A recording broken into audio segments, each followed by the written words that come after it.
Página 6, a gente vai fazer o Organize as Ideias. Aí o Otávio vai ler para a gente. E Otávio?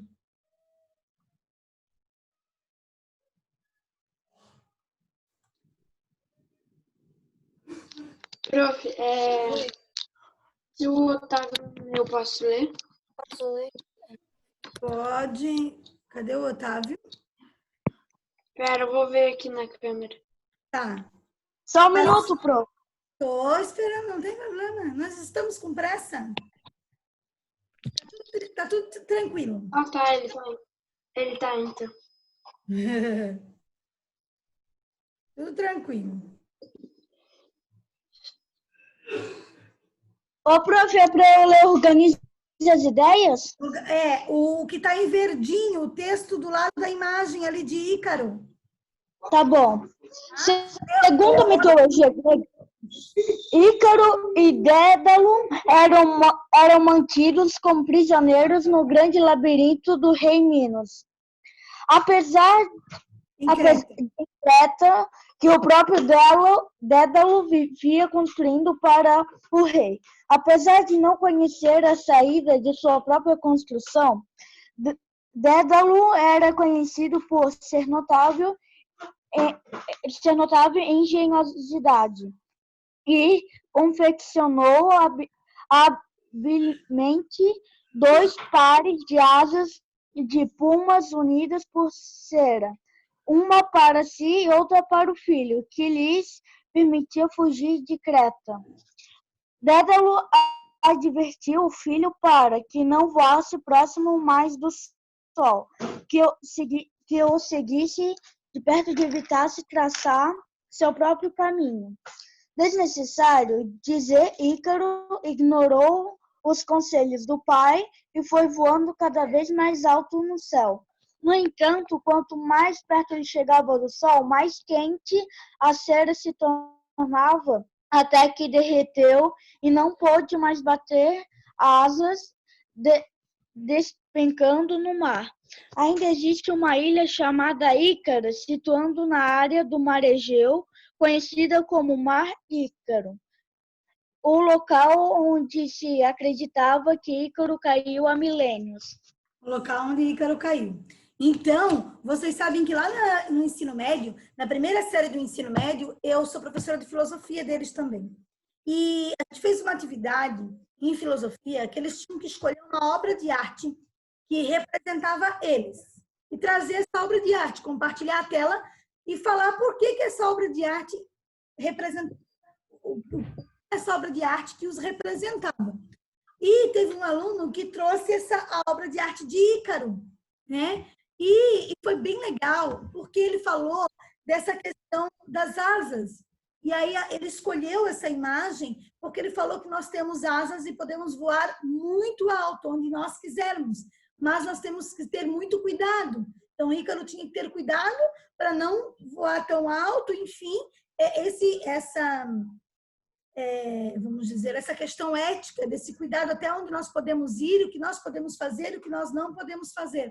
A análise foi bem legal e fui com essa imagem de Ícaro aqui, que ele fez o trabalho dele na primeira série do ensino médio. Essa imagem que aparece na apostila de vocês. Assinale uma lição que pode ser tirada da história mitológica de Ícaro. Tá? Qual a imagem, qual é a lição que a gente pode tirar dali? Uma lista?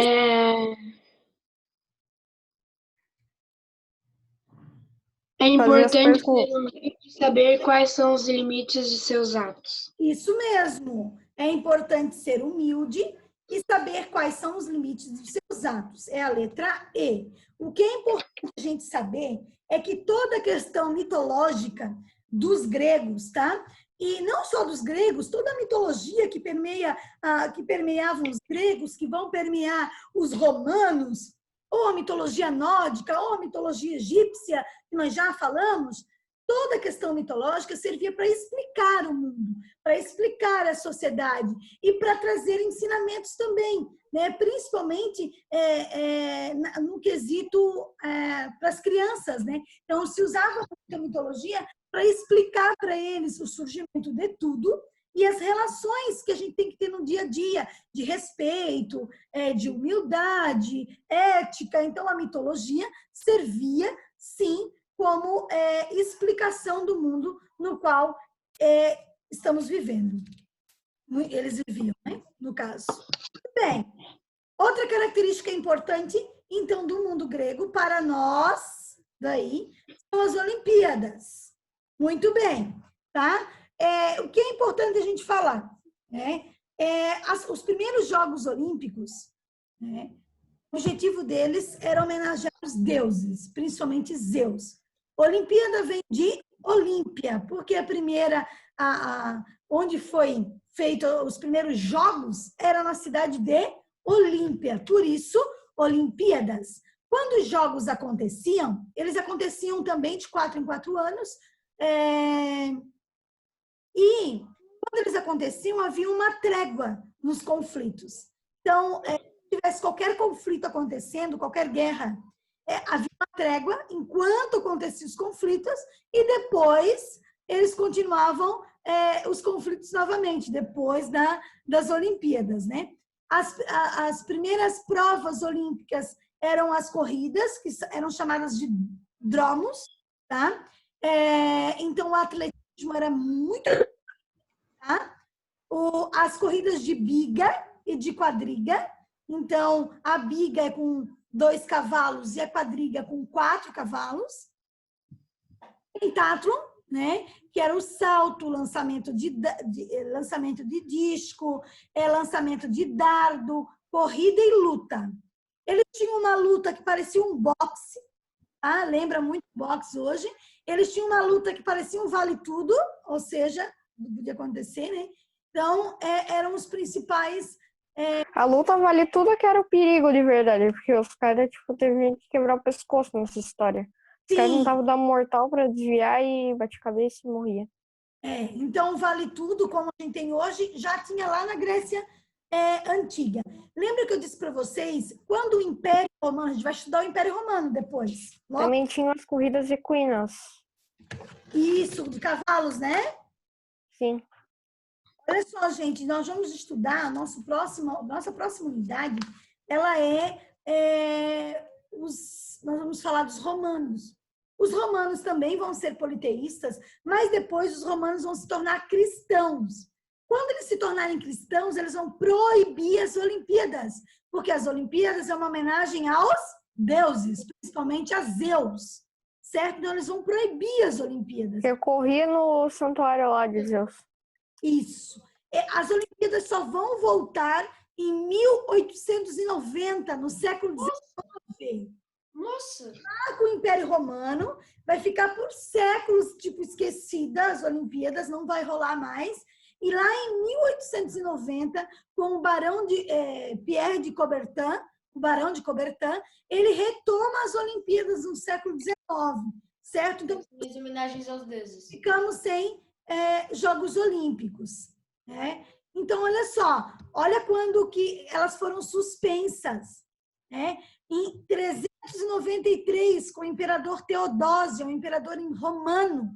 Então, no século IV, ela só volta no século XIX.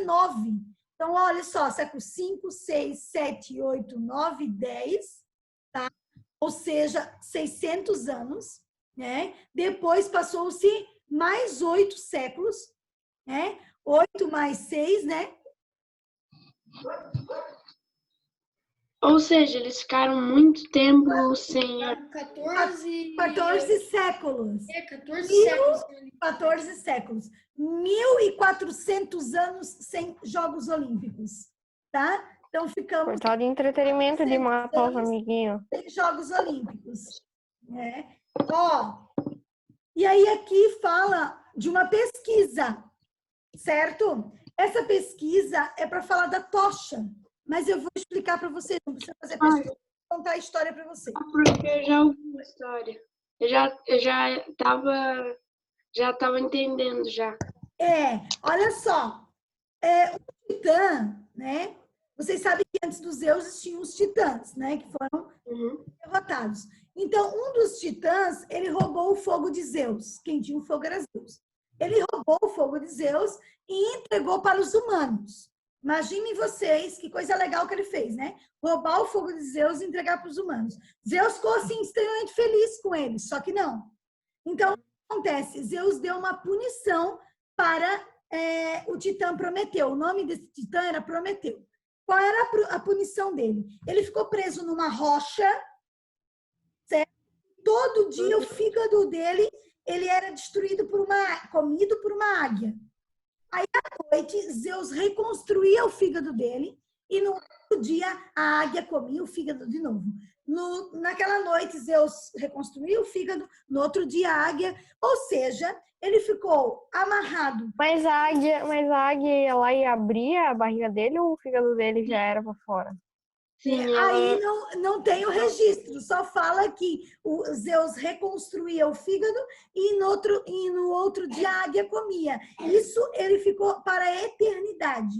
Por ter dado o fogo de Zeus aos humanos, Prometeu sofreu esse castigo, ou seja, sofreu essa punição pelo resto de sua vida. Mas o fogo chegou aos humanos, certo? Então, por isso, a ideia do fogo, da chama olímpica, do fogo olímpico, com essa história mitológica da antiguidade, certo? Muito bem. Prof, Prometeu, ele gostava muito, né, dos humanos. Acho que ele que fez, não, mas ele que cuidava deles praticamente, né? Sim, e por gostar dos humanos é que ele entregou o fogo para os humanos, né? E aí acabou sendo castigado por toda a eternidade. Gente, olha lá. Então, outra influência bem importante dos gregos para a nossa sociedade, tá? Para o mundo de maneira geral, é a questão do teatro, tá? Então, nós vamos ter aqui o deus do vinho, que é o Dionísio, que também era visto como deus do teatro, é deus do vinho, mas também visto como deus do teatro. Existem vários grupos de espetáculos teatrais atualmente que têm no seu nome Dionísio. Dionísios espetáculo teatral. Por quê? Porque tem a ver com a ideia do teatro, dessa valorização. É o deus do vinho, mas também da questão da cultura e do teatro é muito presente. Ô, prof, Oi. Eu vou ter que sair do celular porque tá em 14%, daí eu vou ligar o computador. Eu só não vou ficar com a câmera ligada porque a câmera do computador é meio quebrada. Mas depois nós vamos fazer uma foto. Foto? Que é isso, velho?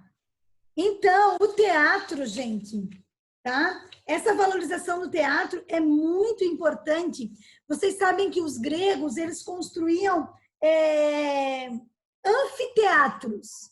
A ideia de anfiteatro que a gente tem hoje, né, da valorização aos espetáculos teatrais, vem muito dos gregos.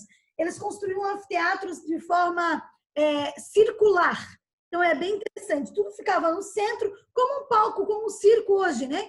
Tudo ficava no centro e tudo se dava de forma circular para que as pessoas tivessem a visão e o olhar da totalidade do espetáculo. Então, a ideia do palco, a ideia da questão do circo, ela vem lá da Grécia Antiga, né? Da montagem desses anfiteatros, essa valorização ao aspecto cultural, teatral, e da construção desses grandes anfiteatros para demonstrar aí a importância dessa arte, certo?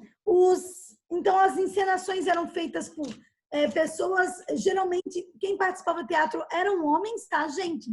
E aí, para fazer a figura feminina, eles usavam máscaras, tá? Para fazer a figura feminina. Então, os atores eram sempre homens. Olha de novo as mulheres, gente. Cadê nós, mulheres, né? Elas não podiam participar, só participavam homens. E para eles fazerem a figura feminina, então, eles usavam as máscaras, certo? Nas peças teatrais. Olha só, todos podiam assistir às peças de teatro, né? Mesmo que não eram considerados cidadãos, né? Na democracia grega. Então, as mulheres as crianças, os estrangeiros, os escravizados, todos podiam assistir o espetáculo de teatro, que é bem legal também. Por quê? Eles Mas não... como é que os escravizados faziam se eles praticamente eram mantidos em cativeiro? Tipo, alguém Oi? levava eles para ver? Os Assim, escravizados. ó, isso, Emanuel, é bem legal a pergunta do Emanuel, porque a ideia de escravos na antiguidade é diferente da escravização, por exemplo, do Brasil, sabe, Emanuel? Então, eles no só não Brasil, podiam sair da... não, os do... escravos, não, ó, os escravos na Para Grécia atividade. Antiga, os escravos na Grécia Antiga eram de duas maneiras. Eles eram escravos porque eram presos por conta de guerra, de conflito, ou porque estavam devendo alguma coisa, escravização por dívida. Mas eles não ficavam presos, assim como ficavam, por exemplo, a escravização. Então, eles só não podiam sair, tipo, da Eles podiam Grécia? ir assim, não da Grécia. Eles poderiam, por exemplo, eu sou um escravo em Atenas e tem um espetáculo de teatro. Eu posso ir lá assistir esse espetáculo de teatro. Posso fugir de Atenas, certo? Senão posso ser capturado e morto. Então, assistir o espetáculo de teatro, sim.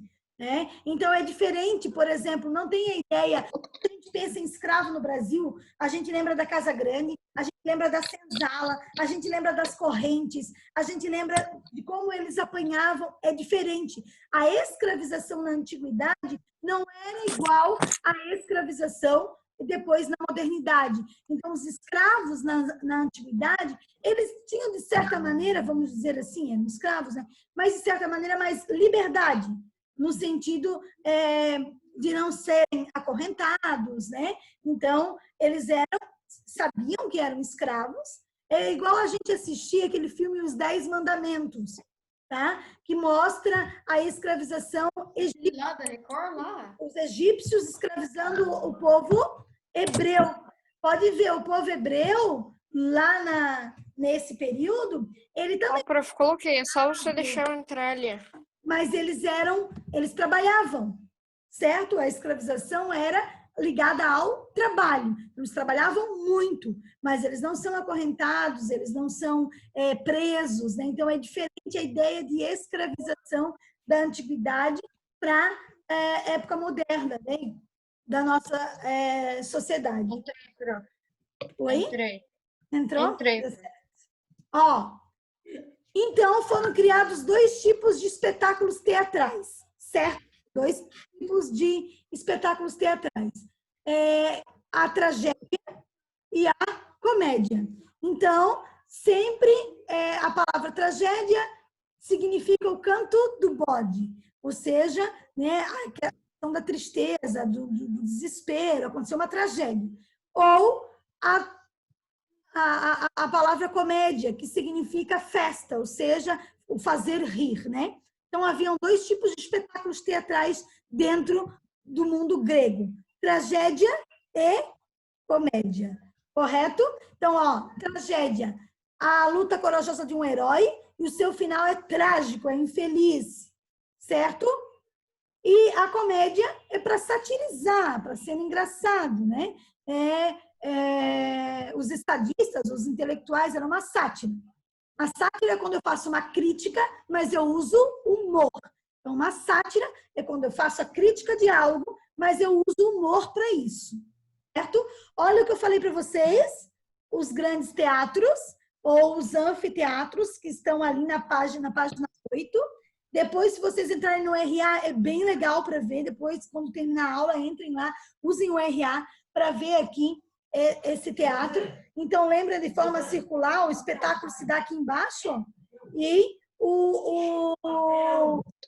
E aqui acontecem aqui eles estão o espetáculo, certo? Vamos lá. E aí, continuando. Filosofia, ciência e arte. Olha lá. Lembra que a filosofia, a gente falou dos principais filósofos. Sócrates, Aristóteles e Platão, certo? A filosofia era muito importante, principalmente para a cidade-estado de Atenas, certo? Filosofia significa amor ao conhecimento, amor à sabedoria, certo? Então, qual era a ideia da filosofia? Buscar respostas às questões da vida humana, de uma forma diferente, que não era só da forma mitológica. É fazer pensar, é refletir, certo? Então, não é só usando os mitos, né? Então, aqui fala dos principais pensadores que nós já falamos, que vocês não podem esquecer. Se quiserem, grifem aqui na apostila, tá? Na página 8, nós temos ali, ó, principais filósofos, Sócrates, Platão e Aristóteles. É a última linha da página 8, que nós já falamos. Certo? A arquitetura e a escultura. Certo? Vamos lá, ó. A questão da matemática, né, gente? A matemática surge na Grécia Antiga, né, com Pitágoras. Então, tudo surge da filosofia. O conhecimento, a base do conhecimento é a filosofia. Então, a matemática, todas as outras áreas do conhecimento vão se desenvolver a partir da filosofia, certo? Entendendo a importância da filosofia, desse amor ao conhecimento, de pensar, de refletir. Será que é dessa forma? Por que o ser humano vive assim? Por que o ser humano vive... Né? Ela vai fazer essas perguntas.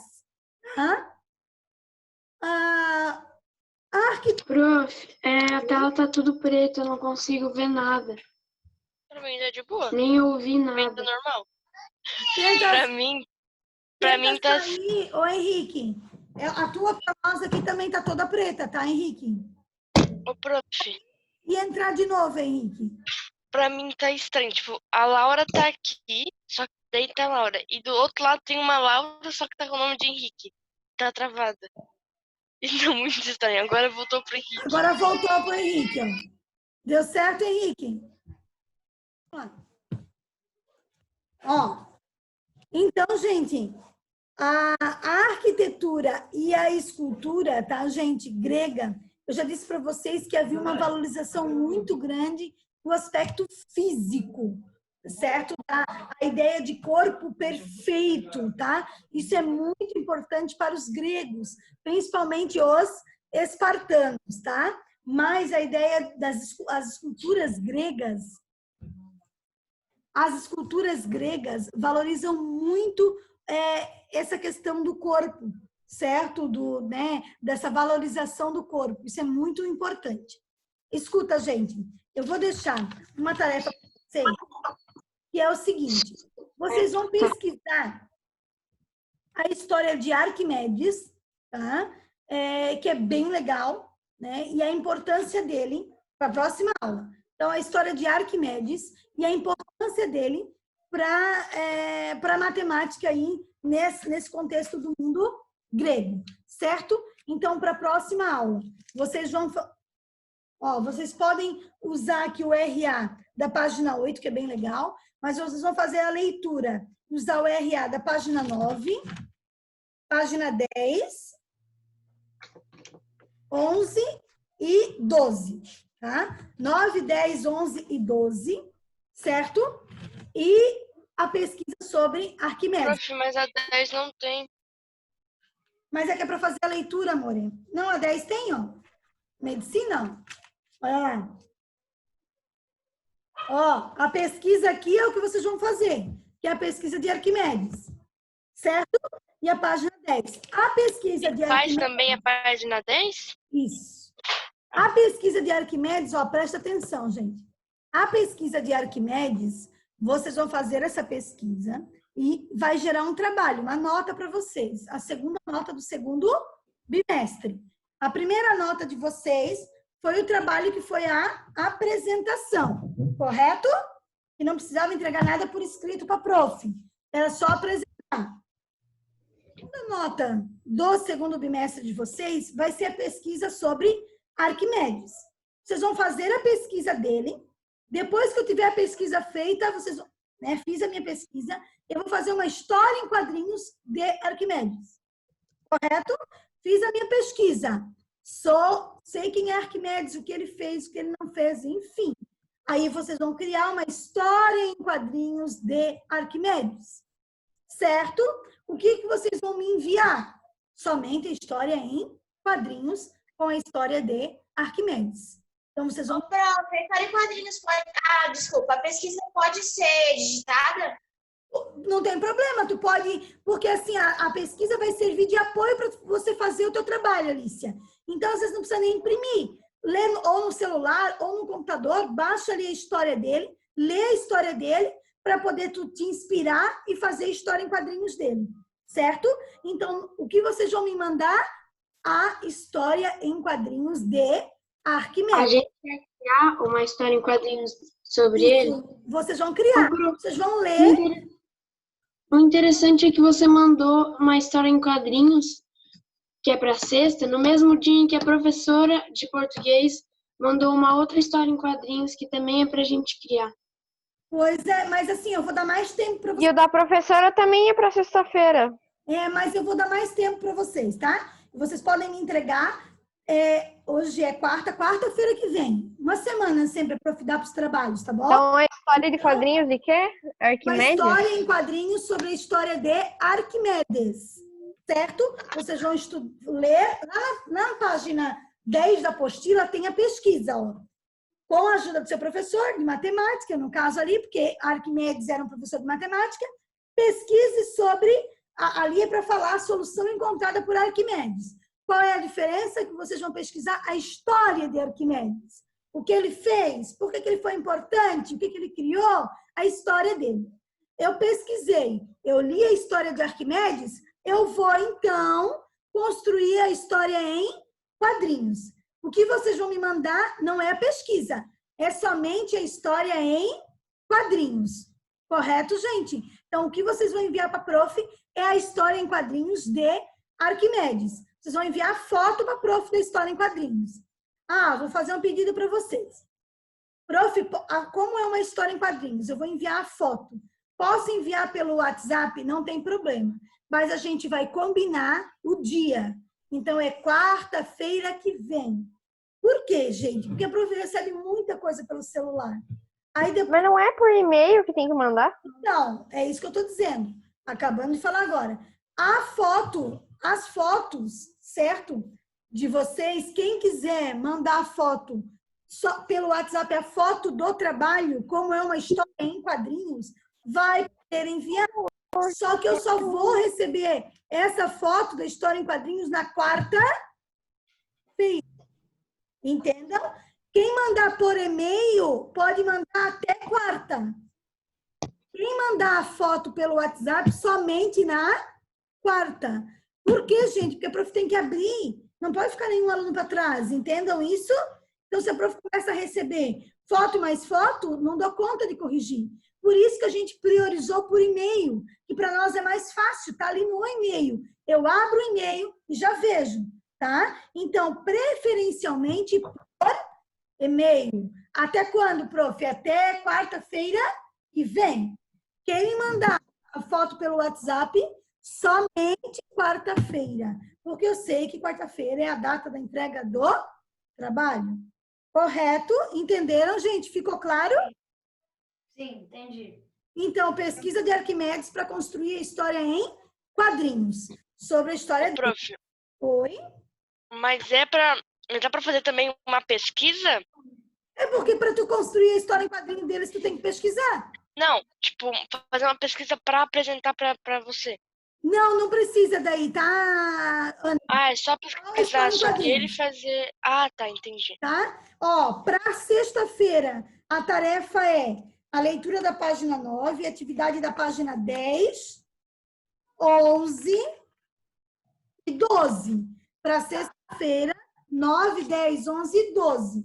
E para quarta-feira que vem, o trabalho. Eu coloco lá no grupo certinho, tá? Vocês. Certo, meus amores? Entenderam? Sim. Ficou claro? Sim. Então tá bom. Adiós. Então, um beijinho para vocês. A prof coloca lá no grupo agora o que vocês têm que fazer certinho. Que é a tarefa e o trabalho. Tá? Beijo, gente. Tchau, prof. Obrigado pelo... Lindos, tá? Tchau. Corações para vocês. Deus. Esperando a professora.